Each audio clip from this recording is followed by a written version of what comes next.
Dear viewers, thank you for joining me in my latest Manitowoc History Review video. To say the least, this will be a very unusual history video. It tells the story of Miss Augusta Bleck preparing the Thanksgiving Day turkey in 1939, the year of two official Thanksgiving. Miss Bleck was known as an outstanding cook and housekeeper. In 1939, she was taking care of her cousins, Ida and Elmer Bleck, who lived at 1405 South A Street in Manitowoc. The story involves a series of 20 some photos taken by Elmer of Augusta as she cuts and prepares the turkey and other dishes for the family meal. Now, you may wonder why this would be Manitowoc history, but it actually is. As you watch the series of photos, pay attention to the kitchen Augusta worked in.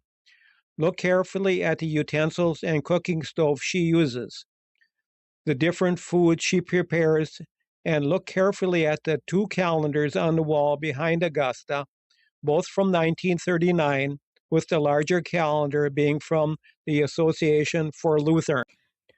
So let's begin our story. The first photo is of Elmer Bleck as he brings in the wrapped turkey he had just purchased. In the second photo, Elmer has unwrapped the turkey and waits for cousin Augusta to take it. Now we must remember 1939 was still the heart of the Great Depression. Turkeys, as well as other foods, were not cheap. The average turkey in the Manitowoc area in 1939 ran about $2.25. Yet that was still a bargain compared to chicken and other fowl. The reason for this was that one turkey fed a lot of people. Also, turkeys were not raised for their eggs, as were chickens. Turkeys are native to America, and even Ben Franklin loved the turkey and actually wanted it named our national bird.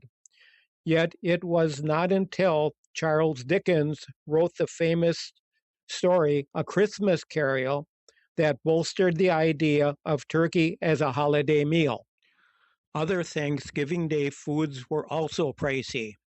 Regular or sweet potatoes cost 25 cents for 6 pounds. Celery was 19 cents for 2 bunches.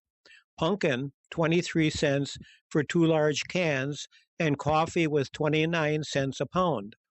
Now, this may sound cheap compared to our prices today, but once again, this was during the Depression, and the average worker in Manitowoc earned between 45 and 52 cents an hour, depending on his job and skill level. That was about $4 a day for an average workday. For Elmer, who worked long hours at the Sioux Line Railroad warehouse along the Manitowoc River, the Thanksgiving Day meal probably cost him a day's wage. We all learned in grade school that the very first Thanksgiving Day was credited to the Pilgrims of Plymouth, Massachusetts in 1621. It all began when the Pilgrims wished to celebrate a bountiful harvest. After a hunting expedition in which they procured turkeys, ducks, and geese, they were joined by the Wampanoag Indians, which contributed venison, fish, vegetables to the meal. While several early presidents set aside days of Thanksgiving, it was not until April 1862 that President Abraham Lincoln was the first president to name the last Thursday in November as the annual day of Thanksgiving. This was after the Union victories at Fort Henry and Fort Donelson, the fall of Nashville, and the victory at Shiloh, that Lincoln recommended that Americans give thanks for these victories. The next year, after victories at Gettysburg and Vicksburg, that Lincoln proclaimed a national Thanksgiving Day to be celebrated on the 26th, the final Thursday of November 1863. Although Thanksgiving became a tradition, it was not yet a national legal holiday. As mentioned before, 1939 had two official Thanksgivings.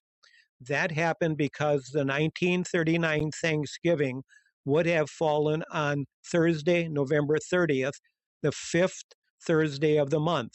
But merchants, fearing that would shorten the shopping season before Christmas, to help them out, President Franklin Roosevelt decided to make Thursday, November 23rd, as the official date for Thanksgiving. That would give the merchants and shoppers an extra week to complete their Christmas shopping. But the change created major problems, especially in Wisconsin, where the annual gun deer hunt dates had already been set by the state. The deer hunt was a big event in the state, and men had taken vacations for the hunt. Also, schools had already set their Thanksgiving vacation dates and found it too late to change. Others who complained were the calendar companies that had already indicated that November 30th would be the official day of Thanksgiving. The act of changing the dates so outraged most citizens that President Roosevelt was forced to declare both the 23rd and 30th official Thanksgiving dates. In the end, the matter was settled by the states. Of the 48 states, 23 celebrated Thanksgiving on November 30th, 22 states on the 23rd, and 3 states on both the 23rd and the 30th. To say the least, this left the country unhappy and confused. This prompted Congress to pass a law on December 23, 1941, ensuring that all Americans would celebrate a unified Thanksgiving on the fourth Thursday of November every year. So, on what day did Wisconsin celebrate Thanksgiving in 1939? Records show that Wisconsin chose to celebrate on the 30th, the fifth Thursday of the month, just as all the calendars for 1939 showed. Today, we celebrate Thanksgiving in a number of different ways. In addition to an elaborate turkey or ham dinner, we might take in a Thanksgiving Day parade, watch a football game on television, or even take part in a fun run. Back in 39, very few people, less than 1%, had a television on which to watch a football game. They would and did listen to the football game on their family radio. Other than the Macy's Thanksgiving Day Parade, few communities in America held Thanksgiving Day parades. In fact, the first Thanksgiving Day parade to take place in Manitowoc County was held in Two Rivers in 1951, when the city held a giant balloon parade. The balloons were mammoth fairy tale cartoon figures. Also taking part in the parade were high school bands, military units, and fire departments. Before the parade, it was estimated that 15,000 spectators would view the parade.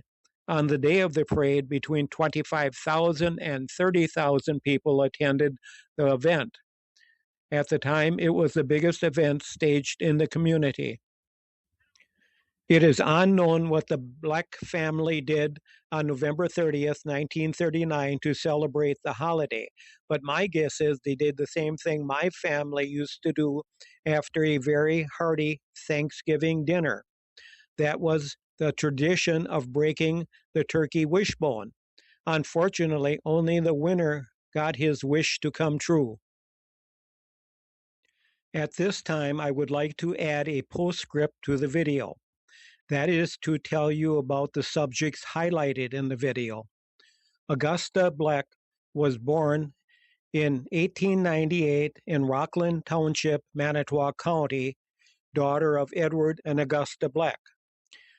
After schooling, she worked at the Valders Bank and then Muro Aluminum before taking on the duties of housekeeper for the Bleck family.